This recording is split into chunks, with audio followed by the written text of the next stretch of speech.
Hi, இன்னைக்கு வந்துட்டு ஒரு 5 இடத்துல நீங்க கஞ்சத்தனமா இருக்கிறோம். அதுவும் 5வது இடம் இருக்கு பார்த்தீங்களா?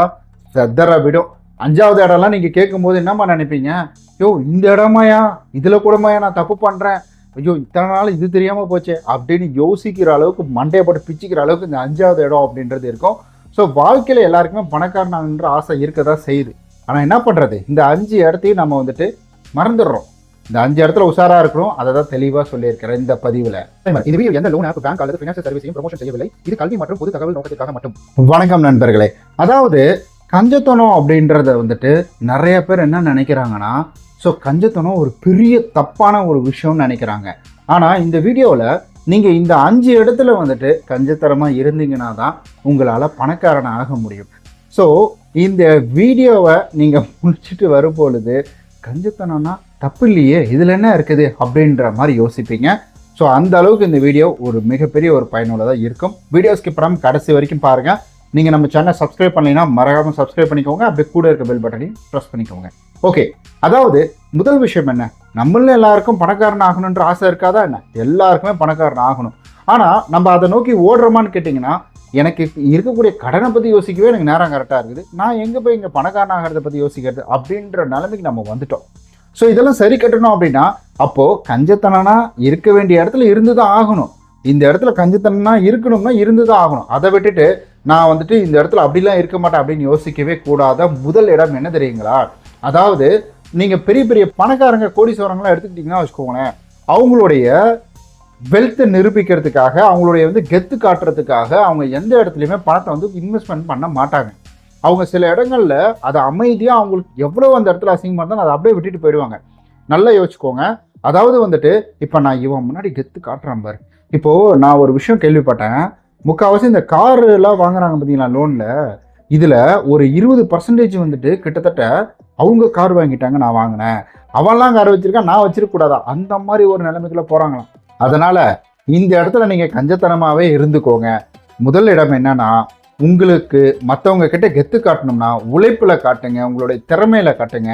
ஸோ அவங்க ஒரு பொருள் வாங்கியிருக்காங்க அப்படின்றதுக்காக நீங்களும் அந்த பொருளை வாங்கி கெத்து காட்டாதீங்க. மற்றவங்களுக்காக நீங்கள் ஒரு பொருள் வாங்குறீங்க அப்படின்னாலே இந்த இடத்துல நீங்கள் ஏழை ஆகக்கூடிய கவுண்ட் டவுன் அப்படின்றது ஸ்டார்ட் ஆயிடுச்சுன்னு அர்த்தம். அதனால் மற்றவங்களுக்காக வாங்காதீங்க. ஏன் உங்களுக்காகவே இருந்தாலும் அது தேவையில்லைன்னா வாங்காதீங்க. இரண்டாவது விஷயம், நம்ம நினச்சிட்டு இருக்கோம் பெருசாக லட்சக்கணக்கில் செலவு பண்ணுறோம், அது ஓகே தான், அது ரொம்ப பெருசாக நம்ம கண்ணுக்கு தெரியும். ஆனால் சிறுக சிறுக நம்ம பண்ணக்கூடிய விஷயங்கள் என்ன தெரியுங்களா? இந்த ஓடிடிக்கு ரீசார்ஜ் பண்ணுறது, இந்த நிறைய டீ காஃபி குடிக்கிறது, நிறைய இடங்களில் போயிட்டு நிறைய செலவுகள் மாதம் ஸ்டார்டிங் ஆன உடனே ஏதோ என்கிட்ட காசு இருக்கு பாரு அப்படின்ற மாதிரி எல்லா செலவுகளும் எடுத்து அவங்க செய்யறது. வச்சா நீ காசு கொடுக்குறா, நான் கொடுக்குறேன்டா அப்படின்ற மாதிரி பண்ணக்கூடிய சின்ன சின்ன செலவுகள் அப்படின்றது. ஏன்னா பெரிய செலவாக இருந்ததுன்னா நம்ம கண்ணுக்கு தெரிஞ்சிடும், சிலர் உஷாராயிடுவாங்க. இந்த மாதிரி சின்ன சின்ன செலவுகள் தான் இப்போ வரைக்கும் நம்மளே கடன்காரன் ஆக்கிட்டு இருக்கு. எனக்கு ஒரு விஷயம் தெரியுங்களா? எனக்கு என்னன்னா இந்த ஏதாவது ஒரு பேமெண்ட்டு சேலரி வருது அப்படின்னா ஆர்டர் போட்டு சாப்பிட்ற பழக்கம் அப்படின்றது இருக்குது. அது இப்போ அறவே கிடையாது. லாஸ்ட்டாக ஒரு 2 இயராக அது கிடையவே கிடையாது. இந்த இடத்துல பார்த்தீங்கன்னா ஸோ என்ன பண்ணுவோன்னா, பரவாயில்ல விடு, என்ன பண்ணுறது, நமக்காக தானே இவ்வளோ கஷ்டப்படுறோம், நமக்காக தானே அப்படின்ற மாதிரி நிறைய ஆர்டர் போட்டு சாப்பிடுவேன். அது என்ன பிரியாணி சாப்பிடுவான். ஏன்னா எந்த கெட்ட பழக்கம் எதுவுமே கிடையாது. தண்ணி தம்மு எதுவுமே கிடையாது, எந்த கெட்ட பழக்கமும் கிடையாது. அதனால் என்ன பண்ணுவோம், நமக்கு என்ன கெட்ட பழக்கம் இருக்குது, நம்ம டீ குடிக்கலாம், நமக்கு என்ன கெட்ட பழக்கம் இருக்குது, நம்ம இது ஆர்டர் போட்டு சாப்பிட்லாம் அப்படின்ற மாதிரியே நிறைய செலவுகள் அப்படின்றத நான் பண்ணியிருக்கேன்.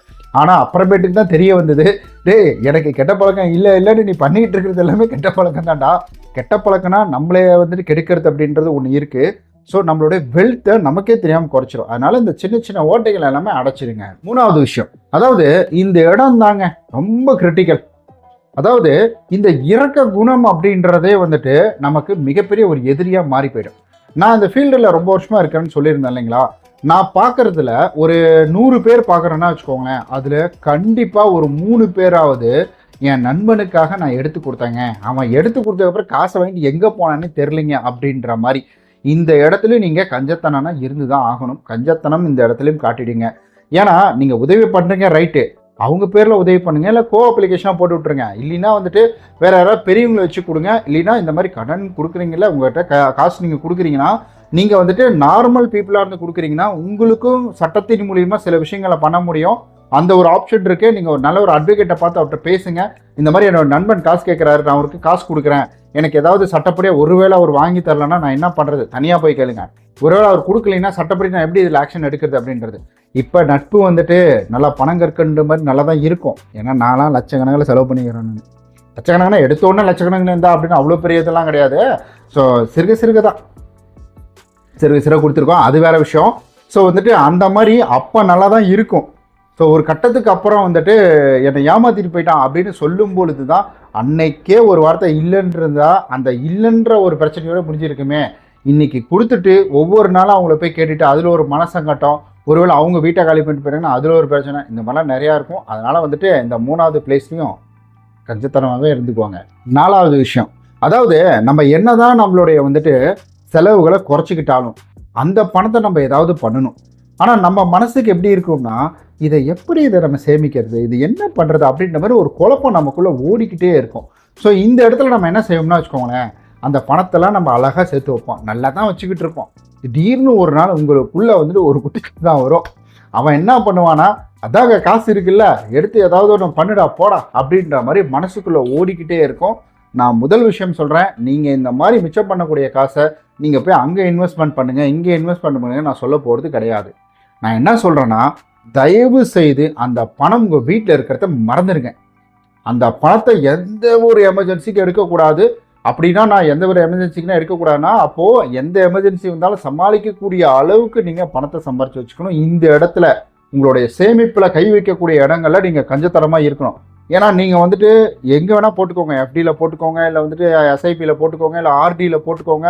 ஸோ எதில் வேணால் போட்டுக்கோங்க, அது உங்களுடைய விருப்பம் தான். ஆனால் நீங்கள் ஏதாவது ஒரு சூழ்நிலை வரும்போது, அதான் எஃப்டியில் இருக்குல்ல, பரவாயில்ல ஒரு 10% தான் வரும், சாரி வந்துட்டு ஒரு 2% தான், சாரி 2 கூட கிடையாது, ஒரு 1% வரும்னு நினைக்கிறேன்.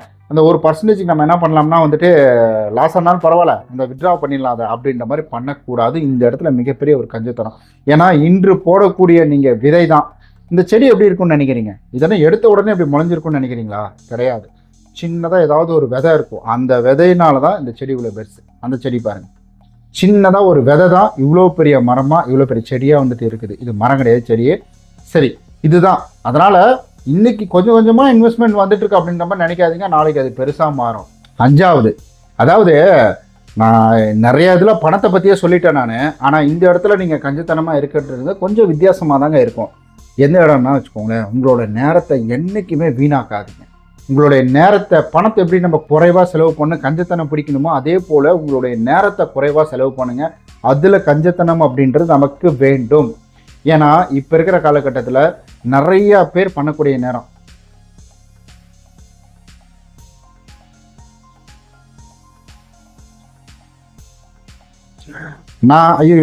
நான் வீடியோக்குள்ள இதில் எதுக்கு போனேன்னா, சும்மா வந்துட்டு இந்த கண்டென்ட் ரிலேட்டடாக சில விஷயங்களை என்கொயரி பண்ணலான்ட்டு போனேங்க. அதுக்குள்ளே பார்த்தீங்கன்னா ஒரு ரீல்ஸ் பார்த்து எங்கேயோ போயிட்டேன். இப்படி எத்தனை பேர் நீங்கள் நினச்சிருக்கீங்க உங்கள் மனசில்? நான் கண்டென்ட்டுக்காக போனேன், நீங்கள் வேறு ஏதோ ஒரு விஷயம் தேட வந்து எத்தனை பேர் வந்துட்டு நீங்கள் எதுக்கு யூடியூப்குள்ளே வந்தால், எதுக்கு இன்ஸ்டாகிராமுக்குள்ளே வந்தன்றதையும் மறந்து நீங்கள் நோண்டிட்டு இருக்கீங்க. ஸோ அதுக்காக தான் சொல்கிறேன், நேரத்தை வீணடிக்காதீங்க, இந்த இடத்துலையும் கஞ்சத்தனம் அப்படின்றத பிடிங்க. ஸோ இந்த பதிவு அப்படின்றது உங்களுக்கு ரொம்ப பயனுள்ளதாக இருக்கும் அப்படின்னு நான் நம்புகிறேன். இந்த வீடியோ பிடிச்சிருந்தா லைக், சப்ஸ்கிரைப், ஷேர், கமெண்ட் எல்லாமே பண்ணிவிடுங்க. ஸோ ரொம்ப நன்றி. இந்த வீடியோ நிறைய பேருக்கு ஷேர் பண்ணி கொடுங்க, ரொம்ப உபயோகமாக இருக்கும். நிறைய பேர் வந்துட்டு ரொம்ப கஷ்டப்படுறாங்க, அவங்களுக்கு ஷேர் பண்ணி கொடுங்க, யூஸ்ஃபுல்லாக இருக்கும்.